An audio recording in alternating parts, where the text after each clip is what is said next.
Imbes na matuwa, naiyak po ang isang estudyanteng lalaki sa natanggap ng regalo sa Christmas party. Hollow block at blouse. Ikinagalit po ito ng kanyang ina. Ang nag-viral na insidente yan, tinutukan ni Athena Imperial. Viral ang videong ito ng batang 12 taong gulang na umiiyak dahil sa natanggap niyang regalo sa Christmas party. Ayan, Mama Hollow Blocks. Ang bigat niyan, ma'am. May asthma yung anak ko. Hindi ko pinagbubuhat ng mabigat. Gigil at galit naman ang kanyang nanay sa nakitang laman nito na hollow block at blouse. Ayan, ma'am. Oh. Pang babaeng blouse. Kwento niya, excited pa raw sa regalo ang anak kahit nahirapan ito sa pagbuhat mula sa paaralan hanggang sa kanilang bahay.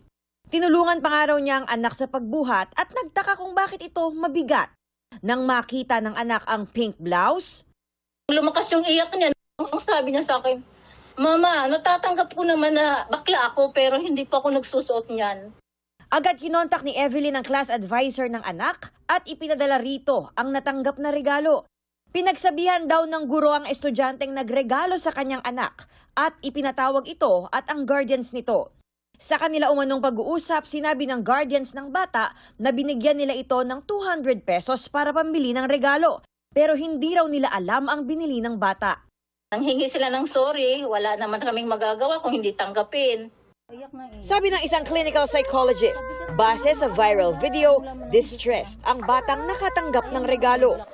Siyempre, kailangan natin ng mas marami pang konteksto kung talagang, di ba, may pinagmulan ba ito? Ito ba'y isang beses lang nangyari or medyo parang, nag-build up, no? Pero whatever it is, hindi tama. Payo ng eksperto, ilugar ang pagprank at pagbibiro.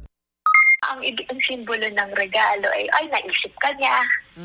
No? Meron nag-isip sa'yo, may nag-care sa'yo. Pwede natin ituro bilang mga magulang sa ating mga anak. Isipin natin, ano kayang naiisip niya?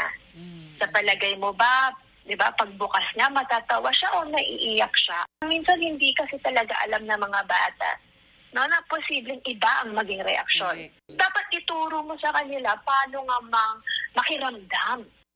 Sa ngayon, masaya na ang grade 7 student dahil bukod sa binilhan na siya ng regalo, may mga nagregalo pa sa kanyang netizen na naantig sa kanyang kwento. Para sa GMA Integrated News, Athena Imperial, nakatutok, 24 oras.